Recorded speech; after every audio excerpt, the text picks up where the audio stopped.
And he like, oh, nah, you ain't in this class. It was July. You in August class. Or no, it was June. He was like, nah, you got to start in July. I'm like, bro, I just gave you 5 bands. I can't start for 5 weeks. So I was like, all right, cool, right? So, but I'm still watching his videos. His videos is what kept me like, all right, cool, I'm just going to keep the 5K and you know, because his video content, right? So through his video content, I was able to know, like, and trust him. And I never even talked to him on the phone. I swiped 5K without even talking to him. That's the power of content and systems, to where you don't have to talk to the people. When your systems and content is in place, your content is going to talk to them before you ever get a chance to talk to them. And if your funnel is dope and you got a sales process in place, you'll never have to talk to them until they actually buy something from you, right? So once I already swiped, then he got on the phone with me, and it was real quick. I was like, listen, I'm trying to get X, Y, Z. He was like, listen, bro, you're going to have to just wait to the mentorship, because right now I could just get in a full-blown coaching mode, basically, is what you told me. You remember that? He was like, if I do anything more than this, I'm basically going into full coaching mode. Just wait till the mentorship. You're going to get what you want out of it. When I got into it, the information was dope, but what really was more dope is what's going on right now. My man Jeremy sitting here came through my bros community. You came through my bros community. A lot of you guys came in here through the community that he's built. So when you build a brand, it's much more than a service that you offer. Has nothing to do with that, honestly. It has to do with the community you built, and that's what's part of your brand. So this is Marcus, Mr. Him 500 itself. We honored that he came to the room today to give y'all some value, man. I really appreciate you, bro. And the people definitely want to rock with you. So I'm gonna let you take the whole stage. We just want to get a little bit of content with you. We're just gonna do a little Q&A with you real quick. Okay. And then, you know, you can get the people what you feel they need. So Jeremy, I want you to add into this, man. How you get rocking with Him 500, man? Because I know you've been in the credit space a long time as well, too. And I know you got a crazy story how you got into the brothers community also. Man, so I got a whiff of Him 500 probably like early last year. And I was in the MLM company, and a bunch of people in my organization who I was training was like, yo, you know who Him 500 is? I'm like, nah, I don't know who this is. So like after the 4th person came to me, I was like, let me look up this dude, because y'all keep talking about somebody is talking about like trade lines and credit how I talk, right? So I tapped into it, looked at it, and I was like, $5,000, who this guy think he is, right? So I didn't buy, and you know, I start getting retargeted. I keep seeing his content, keep seeing his information, and then I was like, man, I'm gonna get something he got, right? So he had a $5,000 mentorship, but then he had like a $37 webinar or something. So I took the webinar. That made me buy the $500 financial literacy course. So then I took that.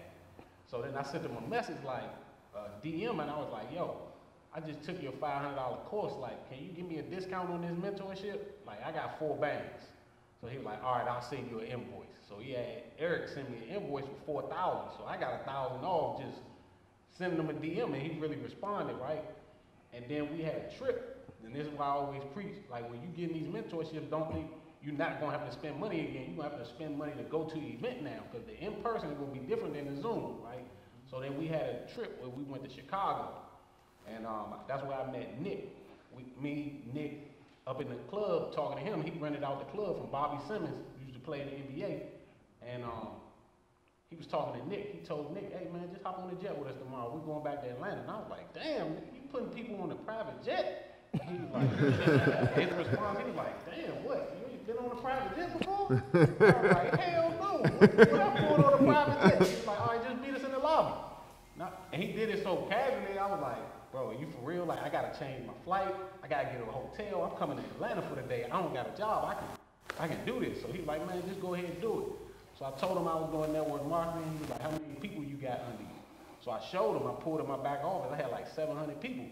He was like, how much you making? I was like, bro, I'm killing it. I'm doing like 30,000 a month. He was like, 30,000? That ain't shit. I was like, what? I was like, man, I said 30,000 a month though. He was like, bro, you got 700 people. At the time, in recession proof, I think you only had like 5 something. So he was like, look, I got 500 people, you got 700. That company is taking all your money. Hop on a private jet with me and I'm gonna show you some shit.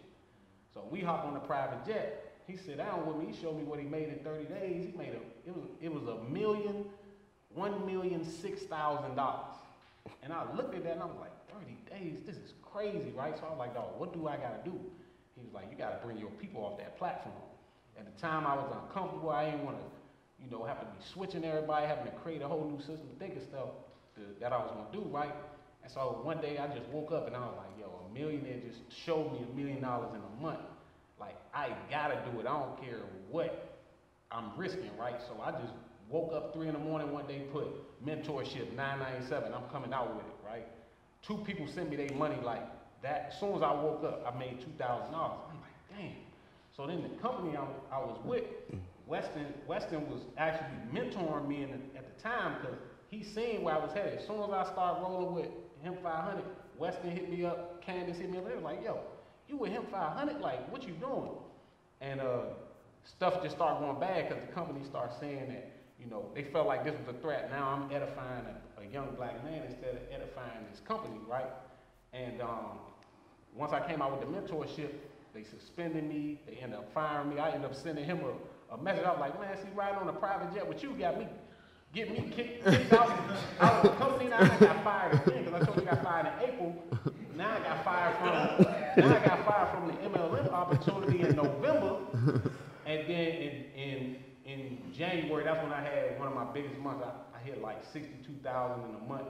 Just hit 100,000. So man, this dude literally changed my life just from not only the information. The information was great, but the community he brought together. Like, you gotta think, we got Gino in here, we got Donnie in here. I met all these people through him by paying a high ticket for a high ticket course. So when you, like these high ticket courses, that's why when Neo was talking about, you don't want to sell, Fords to your Rolls Royce clients. You know what I'm saying? You gotta have high ticket products. Certain people gonna want that. And then those people, when they get in the room, you're gonna be able to share so many different ideas. You're gonna have so many different plugs on stuff. I just met so many different people through this man. Even Terrence, who y'all met, like, I met him through him. Like, everybody on my mentorship, Princess, you know what I'm saying? All the people y'all see on my mentorship, all I met through his mentorship. So, man, I just want to thank you, bro. Like, thank you, for real. Let me send you an affiliate link. For sure. That's love. What's crazy is that listening to them talk, right? I'm going to tell y'all something is that everything, as y'all building, y'all working, your content, what Van spoke on, creates your culture. It's your character that's going to be perceived over, that's going to get pushed out into your audience, is that of who you are. They speak for who I am. I remember talking to Van because we was going to give him his money back. Right? He don't even know it yet. Right? Listen. I didn't even know. If I got to get on the call, means I had to have a conversation. Right? And Eric was like, yo, it's this guy, man. He paid, but he paid late and he had to get pressed for the next month, and we sold out. Anybody that goes to my mentorship, you guys know we used to sell out. I used to tell people it's 5,000, but we can't take your money. You gotta wait for a month because I created such a demand. Van had paid, and he's like, okay, he had to wait for a month. Eric was like, yo, boss, I think he's like, yo, he kind of strong, man. He's speaking strong. I think he just really want to talk to you and get on the phone with you. And I remember getting on the phone with Van, and Van was telling me everything he knew. And my thing is that I'm like, yo, you guys are understanding business is that I'm like, listen, if you know everything already, it's hard for me to teach you. I never knew this was Van till today. I never knew it was him. I didn't remember the name of the guy who I spoke to. I didn't meet Van Taylor until the coaching calls. I didn't remember the name of the guy who I spoke to. But when I got on, he knew a lot, and I was like, damn, I am going to come out with a higher level product, remember? And I said on the phone, it's going to be $25,000. But majority of stuff you can catch in the mentorship for $5,000. And we had the conversation, and I remember calling Eric back like, should I refund him? Eric was like, I don't think so. And I was like, nah, I kind of like him. And I was like, his energy was good. Eric was like, man, he's aggressive. And I was like, nah.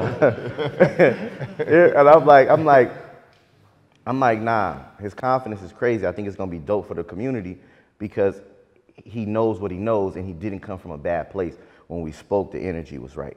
But initially, when I was getting on the call, I was going to be like, yo, bro, like, if it's not for you, you know, it's okay, we just give your money back. And when we started talking, I was like, nah, and I never remembered who that guy was. Because when we get on the call, I probably had 2 calls at the time, probably 20, 30 people. So I didn't identify who Van was, but I built a relationship with Van over the mentorship based off of his leadership in the community, his leadership on the call, his demeanor, his personality. You can see his persona. And so we built a relationship. So majority of my mentees, when we got on, Gino, right? The same thing with him, me and Gino. I'm like, yo, I'm going taking the mentees on a private jet. Gino was like, hey, I'm thinking about joining. So with that private jet, I said, yo, if you join, you can come with us. My man said, bet, I got a companion pass, I'll be there in the morning. I met Gino when he paid on a private jet. We went and flew out and went and hung out with some of the other mentees. But I was taking some of the other mentees already. We was going on a private jet, just jumping on the jet, giving them an experience, hanging out for a day. But I say that even with him. This one gets on my private jet, brings a bottle of Remy. If you know him, he is who he is. Yeah, he is. He wasn't even invited. I was talking to Nick. When I said come, he just happened to be sitting right there, and I said, yeah, just come on, meet me in the lobby. And when I got to the lobby in the morning, I was like, yep. He pulled that Remy bottle out, and we started laughing. But the whole night, the whole weekend, me and Buddy laugh. I always laugh and joke with dude, right? So me and Jeremy always laughing, because just Jeremy a funny dude, so real lighthearted, so we always laughing and playing. So I remember getting on there and laughing. I was going, this is going to be a hell of a ride. And we get on there, and I see him shoot the content. He ran that content in the ground for about 2 months. Right? But what I seen was, I seen the relationship build between him and Nick. Chris, which was my camera guy that they stole, had in Texas with him. So I looked at it, but I seen it, and it was like everybody when we went to Chicago, the community, they got to meet and build one another, and all the relationship developed. From the Miami PJ crew, the different entities, and everybody's been able to build. I see Osarian funding source out in Chicago, the mentees they built, and then other mentees that came together and built something. What I look at now is that initially when I started to build a financial literacy program to help people learn. And I was just teaching people on what I teach. And after a while, I started thinking, like, what was it that I was missing when I was learning? See, whenever you create a product and you have a product that's servicing people, don't look at it as solely a monetary or what can you monetize. Look at it as what's the most beneficial, what's missing, what didn't you have?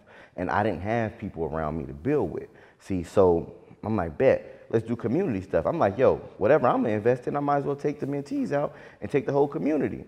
Come to find out when we going, hell, some of them know more about the stuff than me. So I'm stepping outside of my comfort zone, allowing them to be the leaders and teach and help me. Then it becomes a community, because then it's not me, it's we. I'm not the leader, we all lead. We all have different strong points.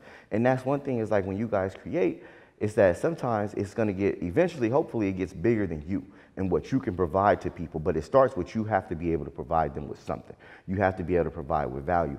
And so I started with the information that I knew and pushed that into my community. But enough of that, I could tell stories all day. Y'all want me to talk about some other stuff, how I built and the mindset. All right, so look, when it comes to, I just use recession proof, how I built it, the mindset was, I could talk regular? Mm-hmm. I had to fuck everybody up that was in the credit space in online marketing. I had to go into a place where nobody was at. If my competitors was doing this, I'm 10 steps ahead of you. Meaning you gotta come see me whether you like it or not.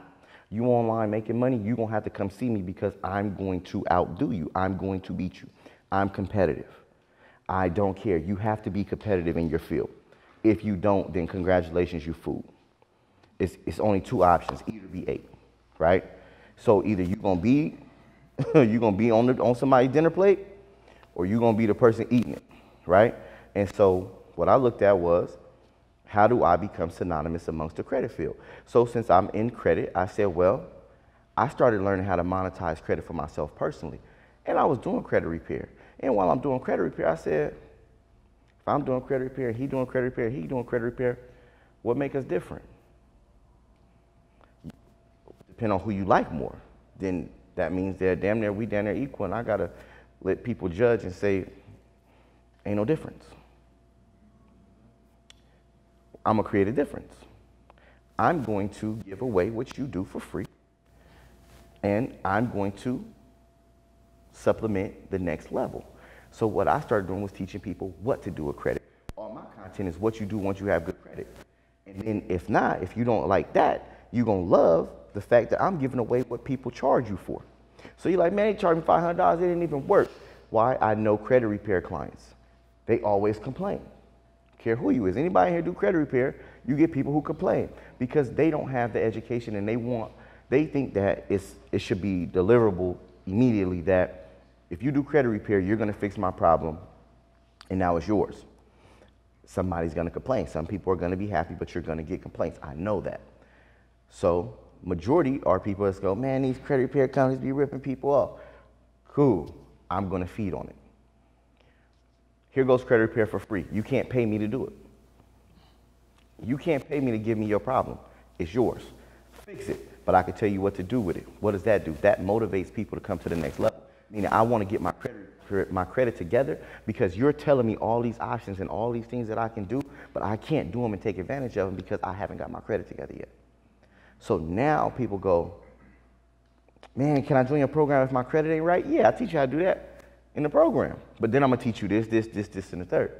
So when you're in a business, always look at what's going on in the market. How can I get a step in front of everybody to where I'm ahead? Now when it comes to my content, when I'm putting out content, people like, I was pissing people off. Like, bro, you're not supposed to tell people that we charge. You charge. I don't. I got so much over here in the stash that I can give away everything that you sell, and people still got to come see me. You got to now come see me because I gave everything that you sell away for free. How do you feel?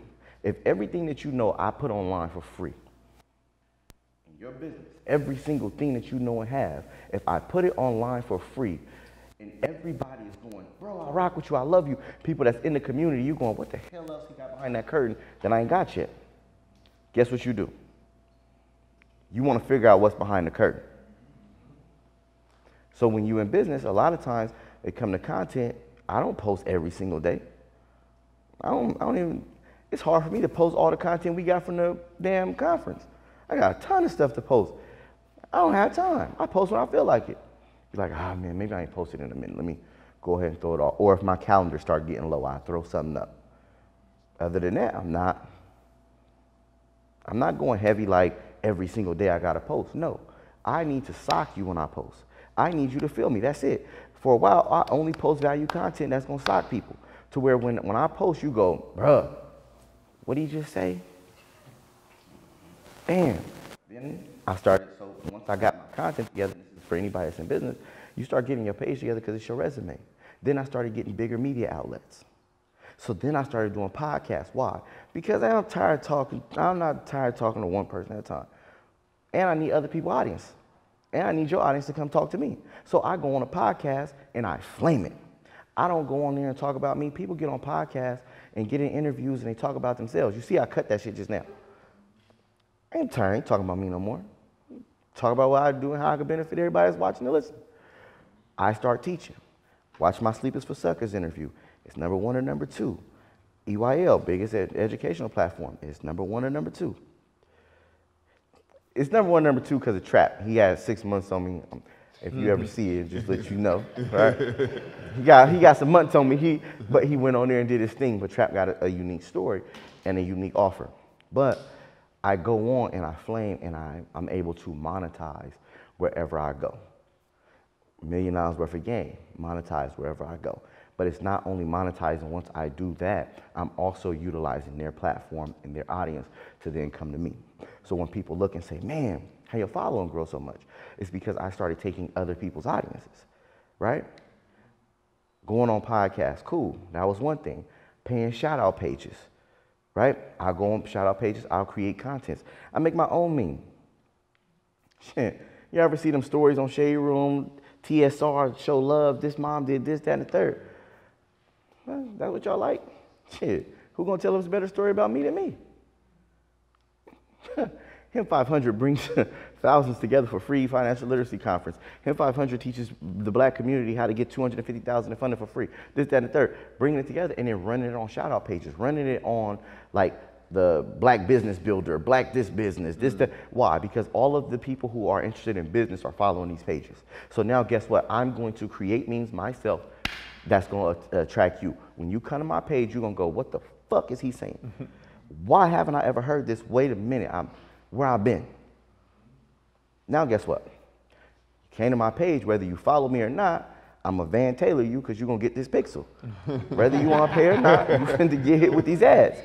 Now my ads are my best performing, and then I don't create ads and go shoot, swipe up for this and do that. No, you already know the call to action.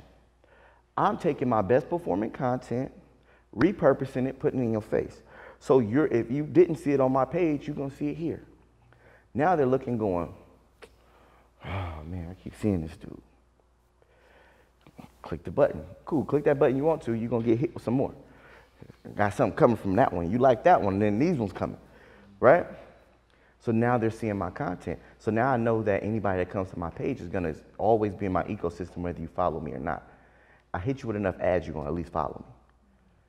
Follow me long enough, you're going to buy something, or you're going to come to an event, some way, somehow. So I created a brand that I stay in front of people, it's valuable, my resume is strong because my resume is my social media content. Then on the back end, I'm pouring into my community. What? Usually people do this. They send people out to affiliates. They get affiliate money. Here, let me give you, like he said it, he told my numbers and said, man, $1 million a month, I'm telling people my business. But that was old news. Chill, right? But listen, so this is the issue where most business owners mess up. They think it's their money. I did $1 million conference in Miami for free. Why? It's putting the money back into the community. Why? Because then you feel valuable. Shit, you paid me $3,500. I gave you a $3,500 conference for free. Everything else I teach you and everything you build now is what? All profit. How could you not like me? How could you not love being here? The money is coming back into you. Okay, I could send you out to go, I got a webinar course on how to build webinars. I could send you out to go, I could bring the dude in to teach, and I could send you to him to pay, and when you buy from him, he give me a kickback, give me an affiliate. No, that's usually how it works. Psych, I strong arm everybody. You want us to preach, I'll give you 30,000, 50,000, however much we can negotiate. Put your whole course inside my program so my whole family has the value. They ain't gotta go nowhere else. Why? I'm taking the money that I make and I'm strong arming everybody else in every industry. You have to put your course in here. You don't come and teach. Yeah, you can come and teach after you put the course, but you're not gonna come and penetrate and sell to my audience. You're not gonna come and sell to my community. So you have to give to them. So now people are like, damn, I get another course every month. It's like another free course? Yeah, because everything that you need in entrepreneurship and that you see online is free in here. So now guess what? I don't take and I don't tell who teaches. So I tell them, I'm not going to tell that it's your course. If you do Turo, I'm not going to say, hey, I got my man course because I'm probably going to outmarket you. So I don't want to outmarket you and be your competitor. So I'll never tell that it's you that's teaching this subject. But I can market the same niche that you market, and they come in, they get influence, and they come and learn from you.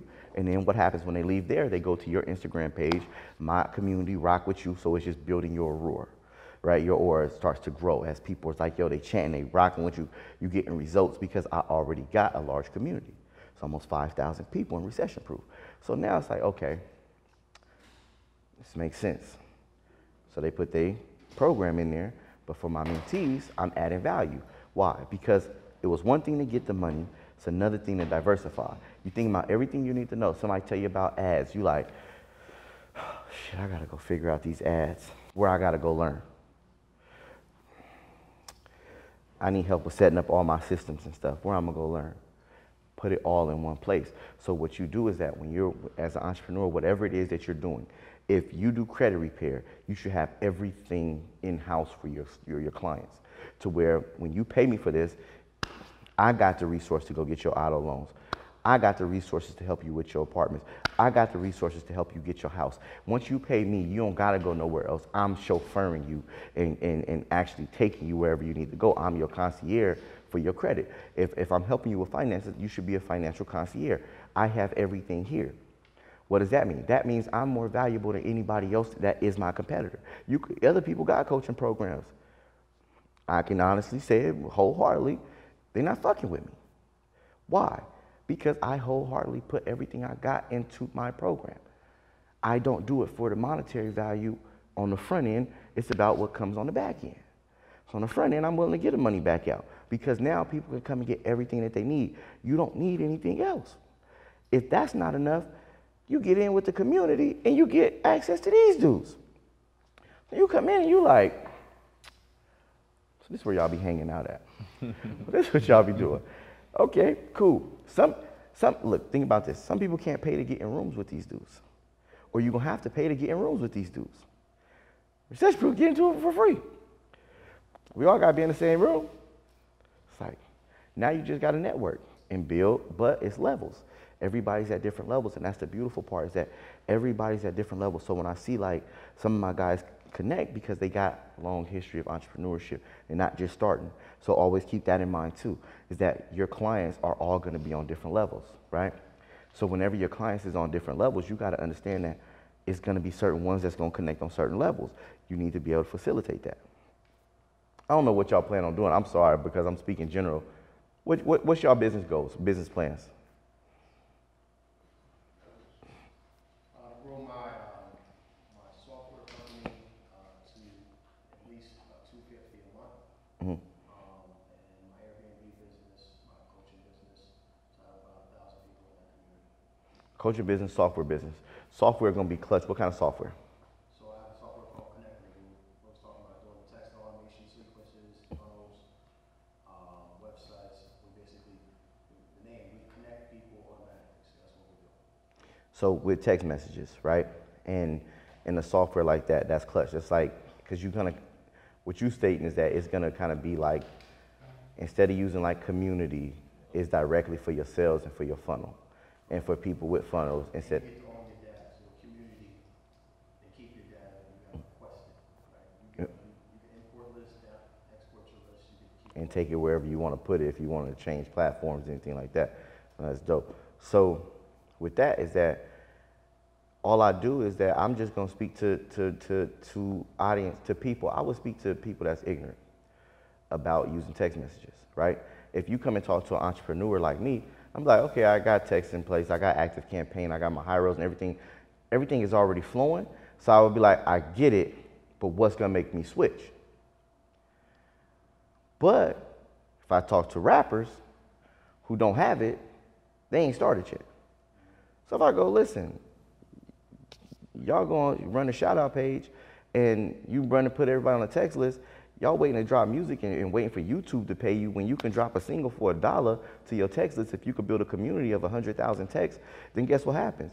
If you got 100,000 or 200,000 and you sell something for $10, $3 off a text list, and the open rate is, you know, you run your open rate and your purchase rate is this much off of text messages, you can already be doing $30, $40, $50, $60,000 off of free text. Or a text that's gonna cost you $15 to send out a mass text, you paid $20 and you made 50, 60,000. But the fact of the matter is you're not monetizing it, and then you're giving all the data and all your consumers, you waiting and letting somebody else do it, when you can realistically put somebody on your team that's a manager and send text blast out and just directly market to your audience through text. So now I'm going to people who ignorant to the fact of what they can monetize because they already got audiences. So since y'all got an audience and you're not making money off of it directly, you just go direct to your source and your text number, and then you send them offers. Hey, listen, I got an exclusive this, I'm doing this exclusively, boom, and you can get it from me. That's gonna make people go, man. So now, when all the rappers start doing it and people looking, they going, entrepreneurs are gonna go, let me help you with that. And then what happens is then people start to migrate over. It's like, especially with the sales, it just make it a lot easier if you could set it up and have something specifically for niches of people who are already ignorant to it, or partnering with people who already have communities that train people how to do it.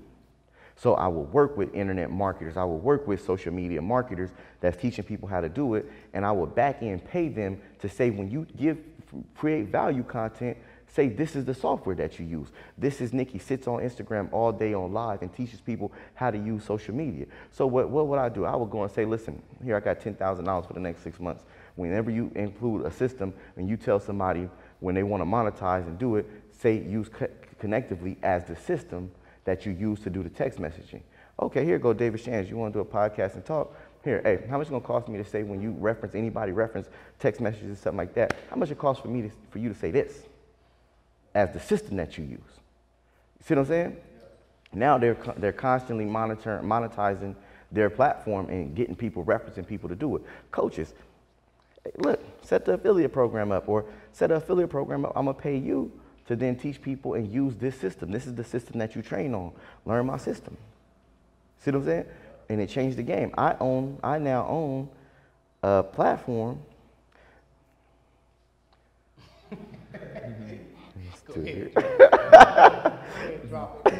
I now own a platform that hosts courses.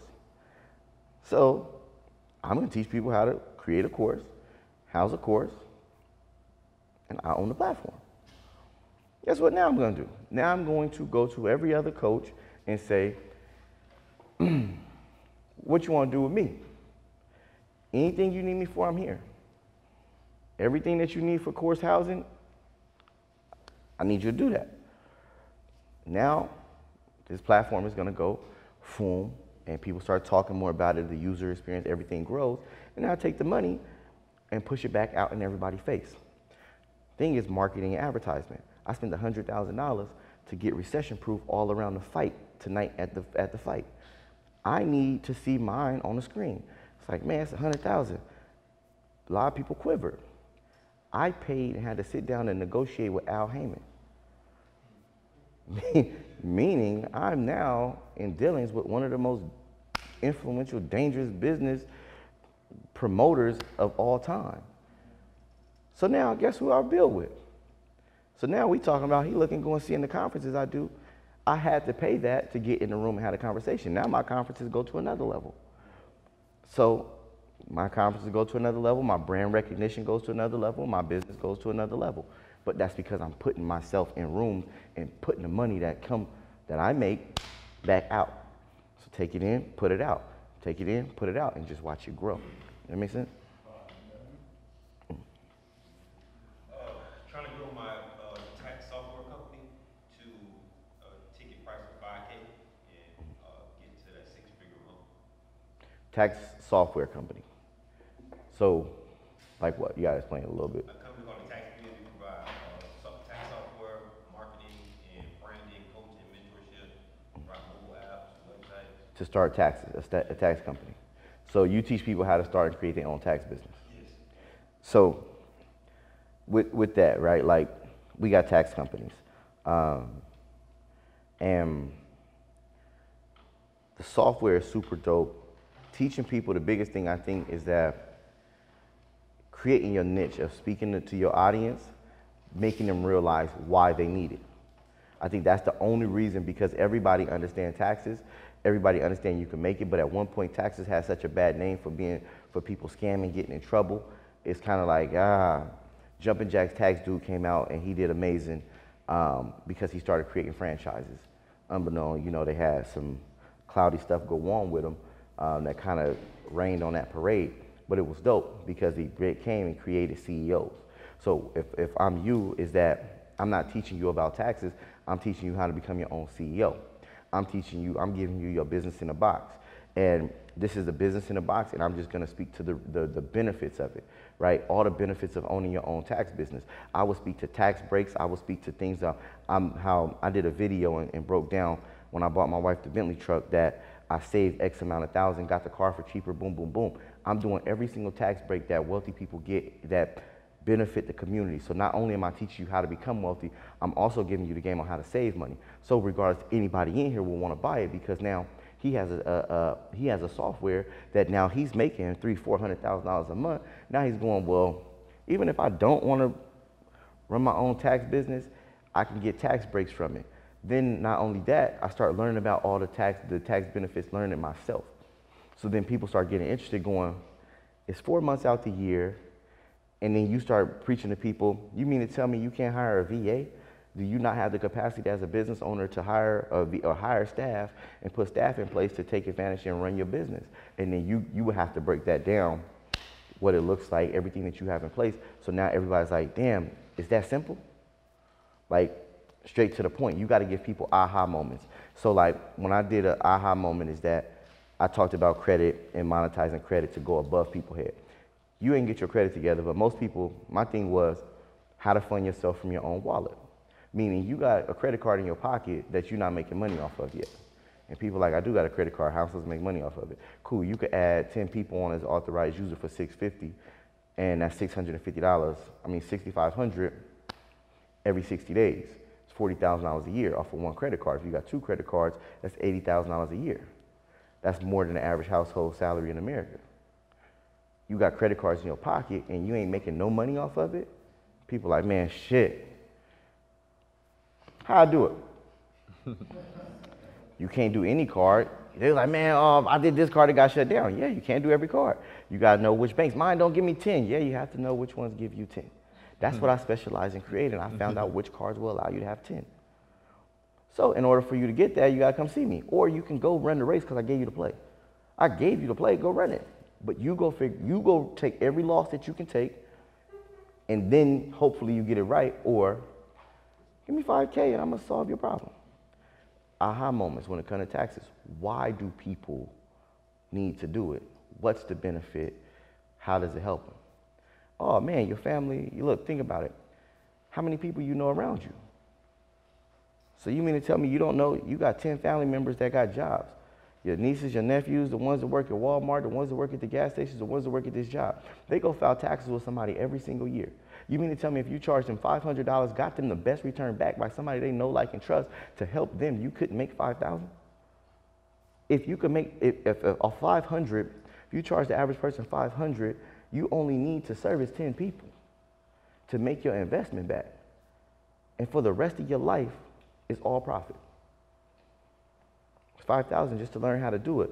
But after it grows past that, hell, you can learn how to do bandit signs and drop bandit signs and do flyers in apartments. You go to apartments where most of the people who live in apartments are 9-to-5 employees.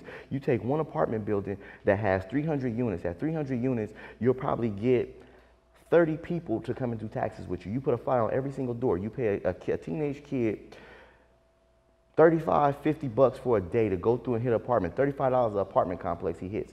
He goes and put the flyers out. You get 10,000 flyers for $1,000. You do the math. So break down, you spent $600 and you got 30 clients. 30 clients come in at $500, you make how much? And you mean to tell me you don't think that this is worth having a tax business when you're gonna have to, everybody has to do taxes? The government is gonna force people to do it? They just need somebody to do it that's gonna be the best, or people around you that need to do it in your community. You get me? Yeah. Simple as that, like, and we ain't even gotta go into ads. Reality, you go look, how many apartments is around you? How many apartment complexes can you identify in your community? And out of them apartment complexes, how many is in them? And just do the math. It's a math game, it's a number game. Put flyers, just go throw the flyers on every single apartment door. People will call you. I teach that in the mentorship, so I need to bring it outside Yep. mentorship and speak about it. Yep. Everything I teach in my mentorship, I tell. Give it away for free. You just gotta put it together. Everything you see on the podcast, when I get on stage and I speak, I tell everything that's in my mentorship. They be like, damn, you told it. Yeah, but they don't got everything to finish it. Shut up. Mm-hmm. Can't finish it, but I gave it to you. Here, it's there. You know I'm the truth. You know I know what I'm talking about. Like when it comes to the tax business, you know I know what I'm talking about because I just told you what to do. Because that's what you do. I ain't even talk about yard signs on how many you put out. When you put them out early in the morning at 6 a.m. and 5 a.m. before the people come and throw them in the garbage can, and you got to know how many you put out every single day. You see what I'm saying? But when you tell this, people go, damn. So imagine you got a crew that's going to generate you 30 sales a day or a week off of flyers. Then you got drive-by traffic. Understanding you need to put yard signs out that's where they're gonna sit for. People gotta sit for longer than 30 seconds. You only places where people gonna be longer than 30 seconds. That's drive-throughs, that's stop signs, that's certain places in the streets where people will hit the red lights. And every single day you're gonna have a route where you're gonna have to re-drop because the people gonna come and throw them away. You might even get a fine. This is behind the scenes, we're gonna know. You might even get a fine, but to hell with it. You pay it because why? Because I made more money than the fine. I 10x the fine, so give it to me, I don't care. I ain't gonna go to jail. Business still booming. But you tell people this, and now what happens is that is the aha moments that make people go, I didn't think about this. This makes people know that you know what you're talking about. Everybody wants to put content out and be like, I got something behind the curtain. Open the curtain up and show them what you got.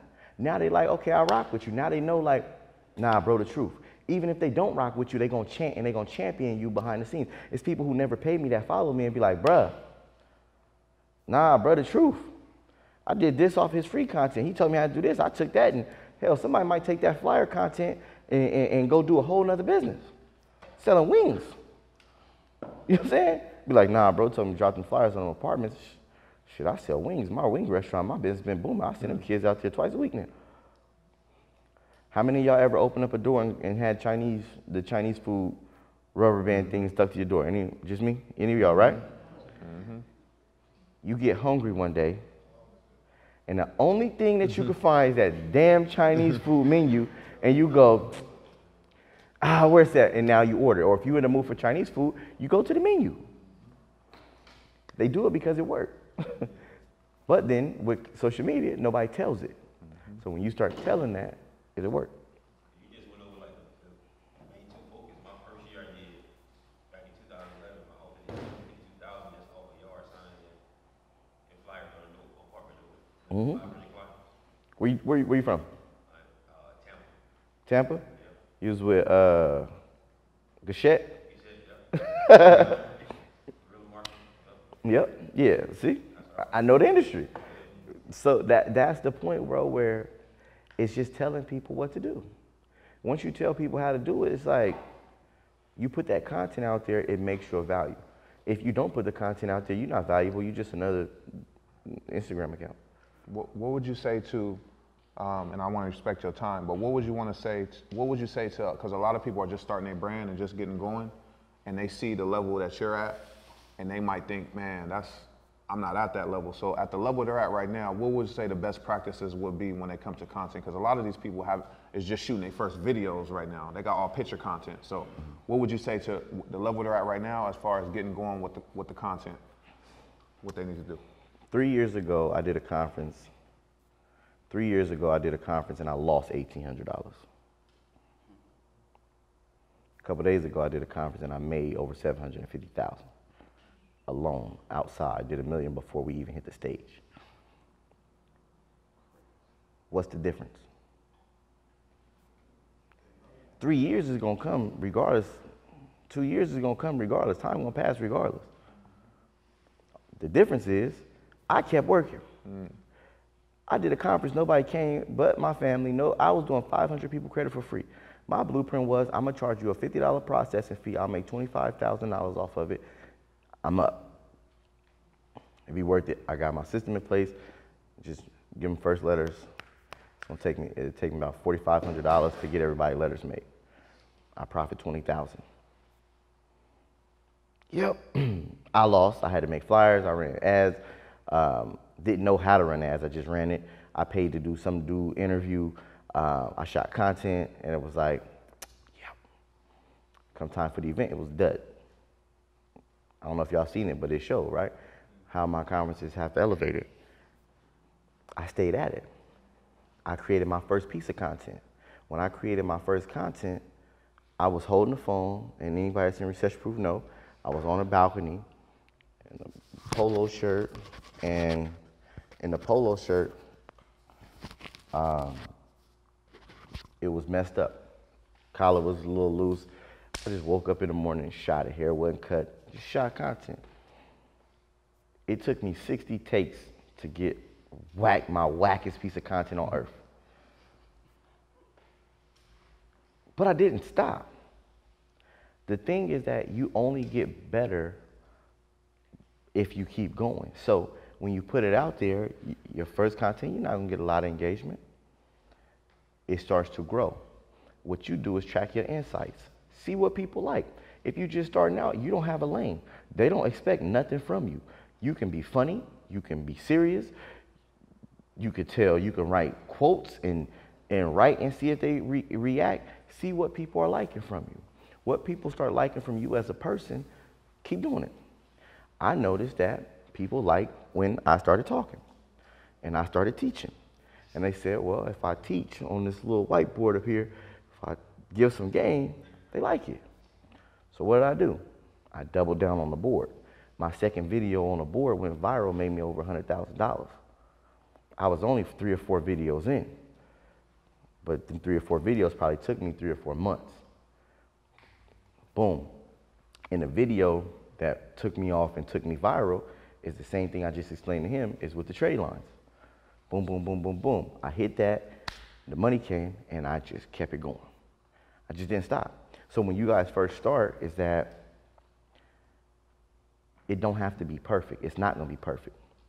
It's gonna be whack compared to people who are professionals. It's people who are much better than me on social media.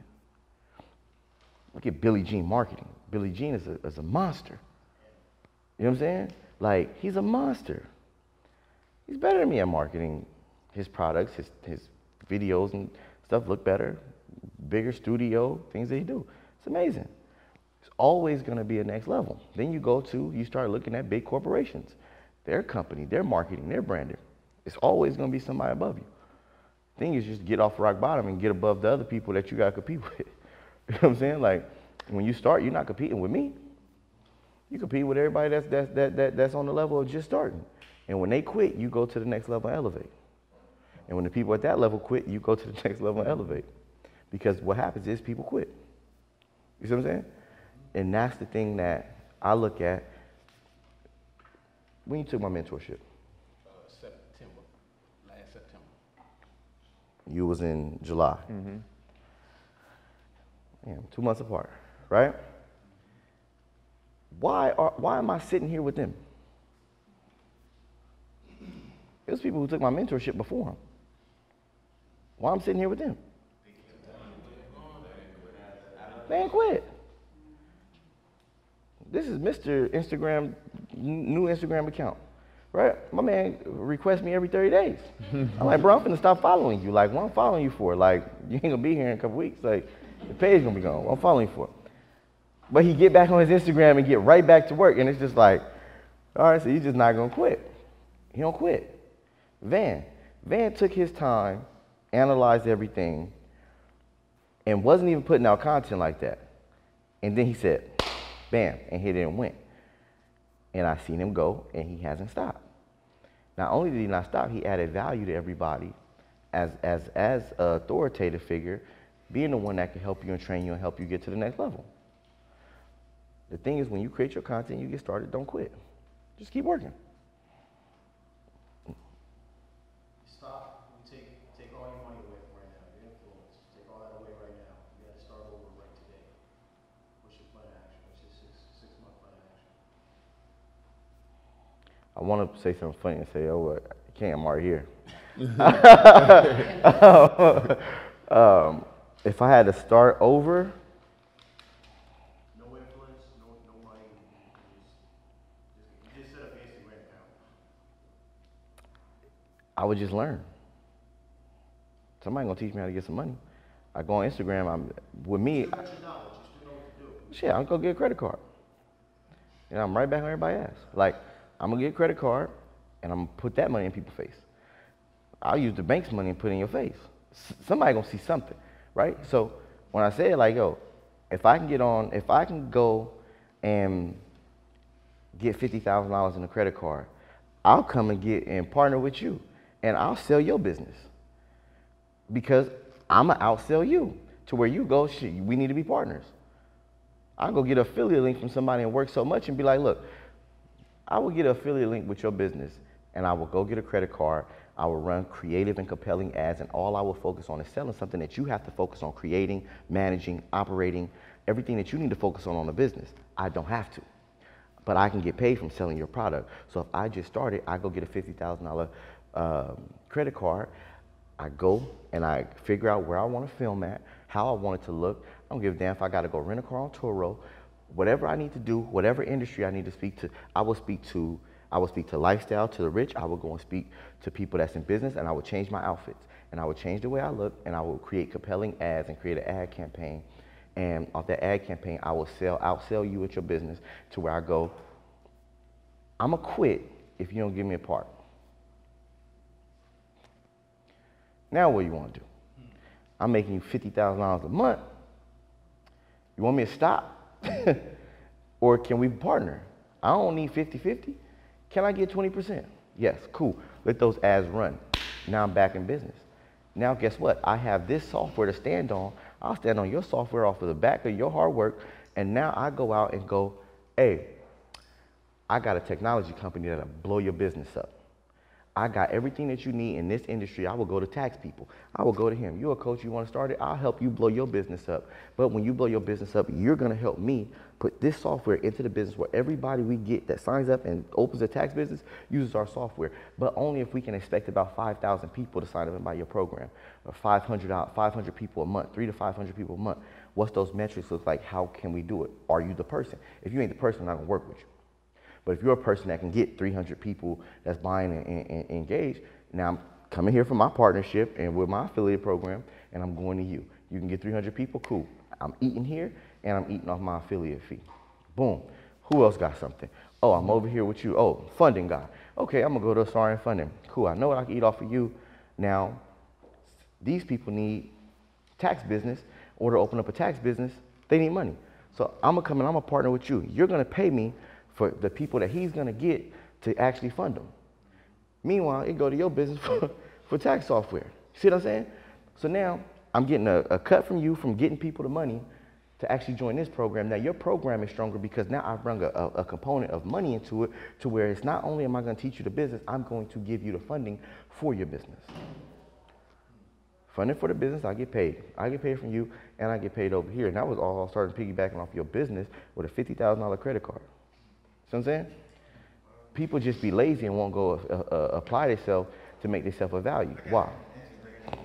So you just made me think about it. So with his network, so say for instance, we familiar with the data furniture.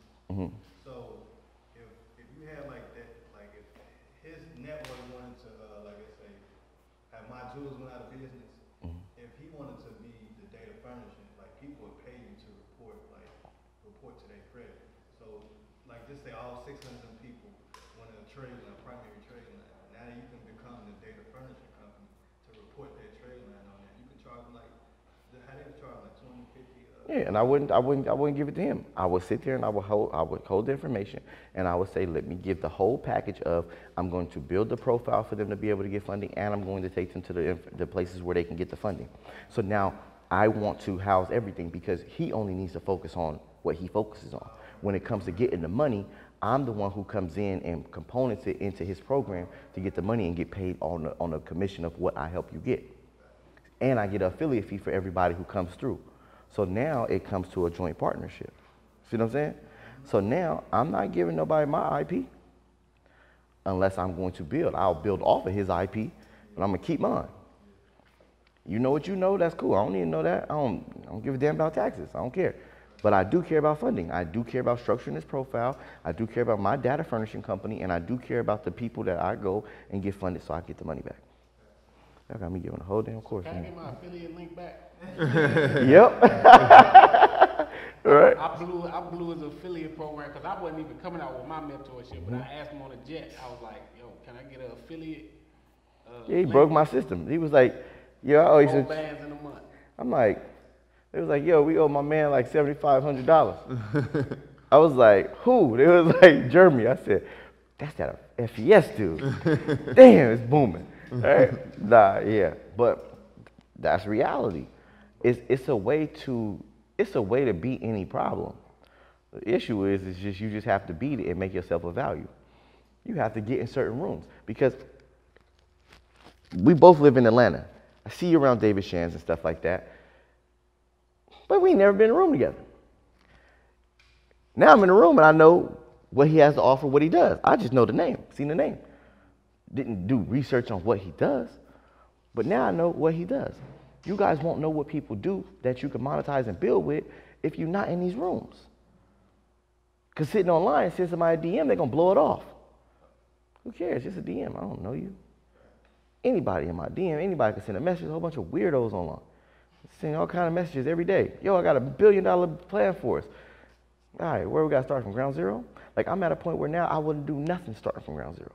Like, I don't care. Like, you could be $1 billion idea. I don't care. I don't have time. If you haven't put work in yet and doesn't have it going, then we got no work to do. If you got it going, then cool. We can put money to it and blow it up because it's already moving. But that's a thing I think a lot of people, like when y'all start, even when you try to grow and you want to put something together, put it together first. Don't say, I got an idea, I'm working on this. It's like, nah, where your website at? Where's your funnel at? Where's your results? Have you had people go through and do trials to where you got clients coming through? Like we're recession proof now. If I go and I talk to a Rock Nation, this is here. This is already set up and affiliated. This is what the community stands for. This is all the components to it. It works. Hey, what can we do to blow it up and take it bigger? Not, hey, Rock Nation, I got a good idea. Y'all mind coming down here helping me build this from the ground zero? Hey, nah, bro, we don't got time for that. You build your own work, and then you let us put gas in the car. That's it. Then you get in rooms like this, and then people can then put gas in the car and help it go further. That's it. That's all you're doing. But stay consistent, build, get it off the ground, get your idea off the ground, and take off. And then get in these rooms and figure out how to be a benefit to people and figure out how you can make people a benefit to you. Man, dope. One last question. Last one. What y'all got? All right, here you go. Last one. What would be your advice on building a personal brand? My business is building personal brands. So what would you say are your top 3 components of building your personal brand? Building your personal brand is, this is going to sound kind of cliche. The hardest part is just identifying who you are. A lot of people can't identify who they are, right? If you can identify who you are, then we can stand on it. So you find things that's going to be, with me, for my personal brand, things I built, Mr. Credit to Cash. Mr. I teach things that you can't Google, right? So when I'm building my personal brand, the things that I put out need to coincide with basically who I am and what I'm trying to compel to everybody for my brand. What does my brand need to represent? So if I'm trying to, whatever it is I want to represent, I need to have things that align around that, and that's where I need to stay at. Things that grow from it. Mr. Credit to Cash, assets into liabilities, right? And I have to show these things. I have to show, when I teach people how to turn credit to cash, I'm teaching people how to turn credit to cash. Then not only that, the examples that I give, I have to live. So I tell people, you don't got to buy a designer. I teach you how to get designer clothes, stuff like that for free. I couldn't walk around in Pumas. You know what I'm saying? I couldn't come in Converse. I couldn't drive a Honda. It wouldn't match with my brand. So with your brand, whatever it is that you represent, is amplify that to the T. Like, if this is what you do, stand on it. Recession-proof blue. That's part of identifying my brand. Things that I create. Okay, cool. Blue sneakers, blue suit, blue car, blue watch.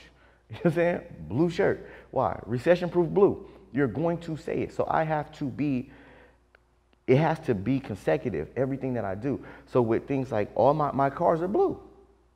You see what I'm saying? Like when I bought the jet, they said, you're going to wrap it blue. I ain't have to tell them that.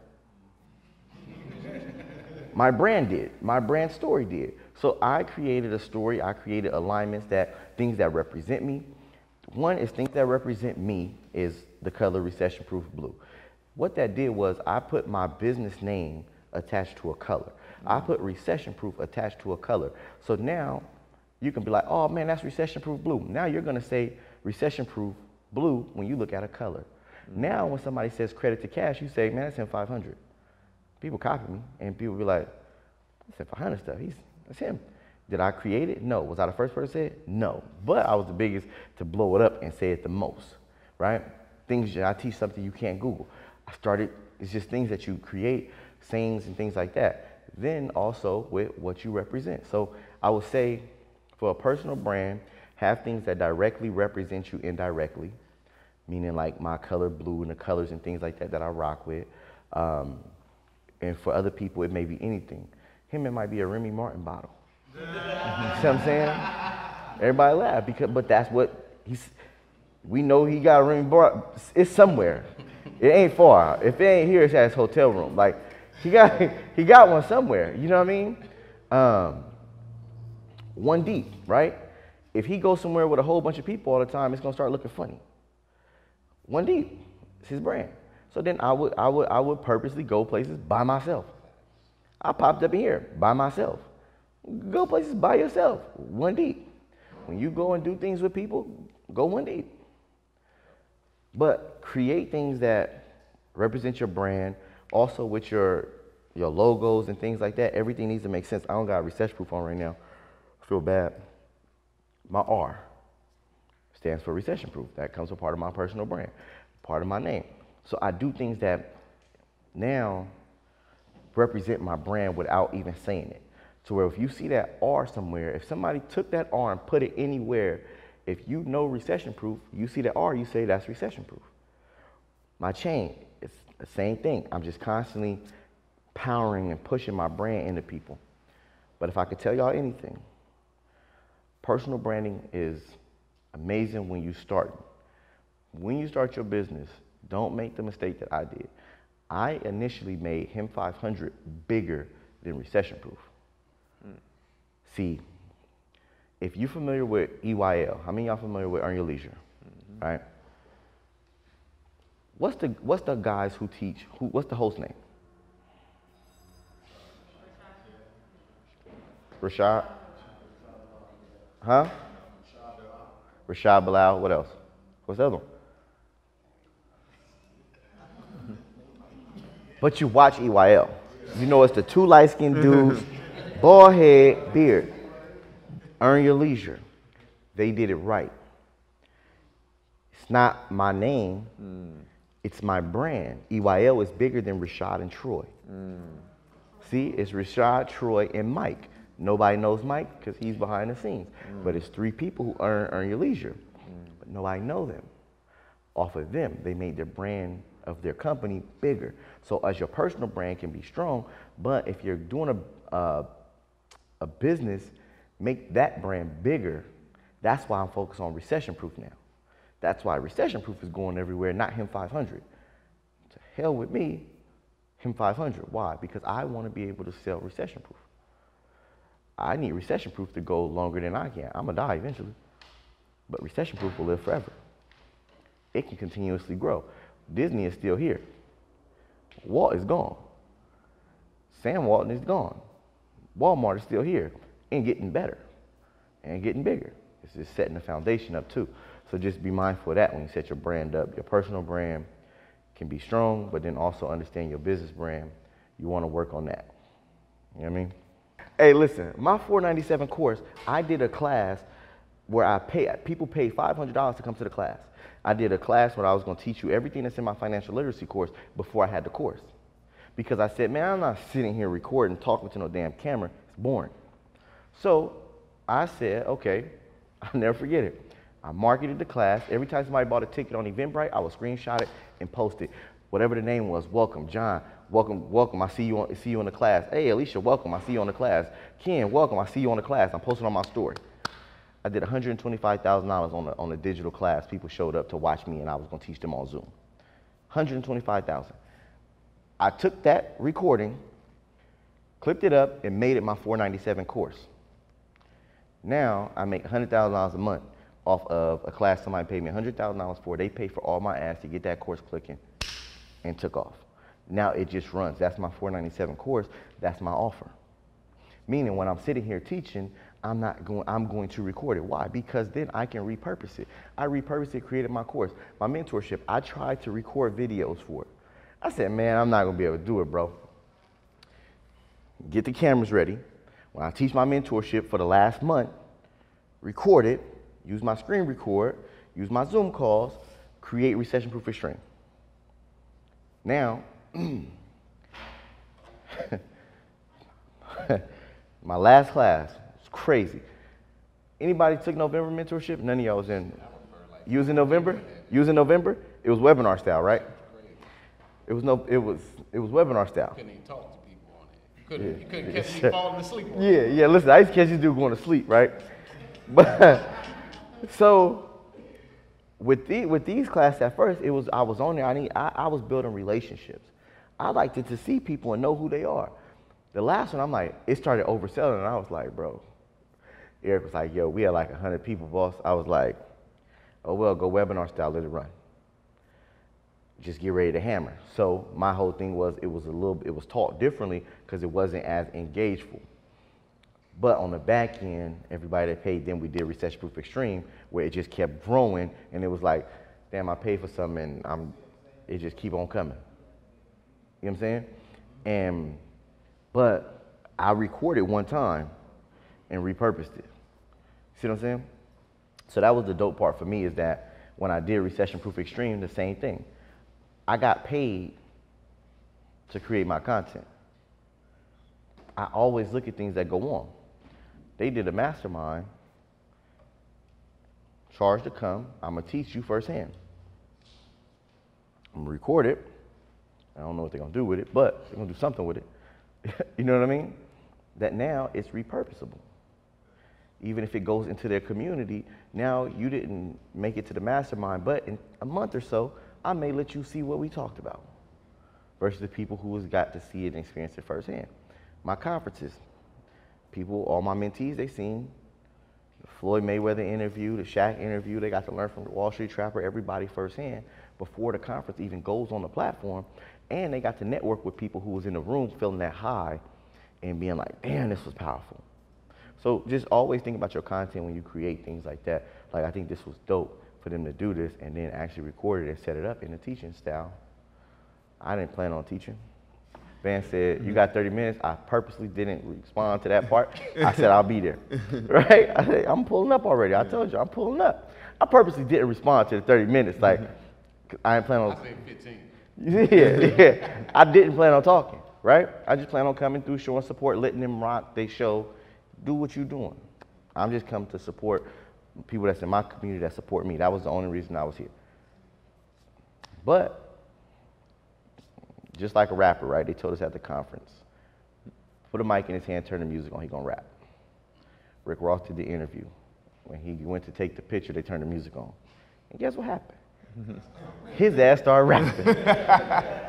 You got a camera and some lights right there? What, people out there talking? Cool. I couldn't help but come up here and talk. Why? Because this is what I do. Genuinely, this is what I do. So it's like, this is natural. I sit here all day. I got a fight to go to and everything, but this is what I do. Like, and it became me. I wasn't always like this. This is like, because I stayed at it. So now I'm always in front of people talking. It just happened. So, Absolutely. that's it. All right. Appreciate you, bro. All right.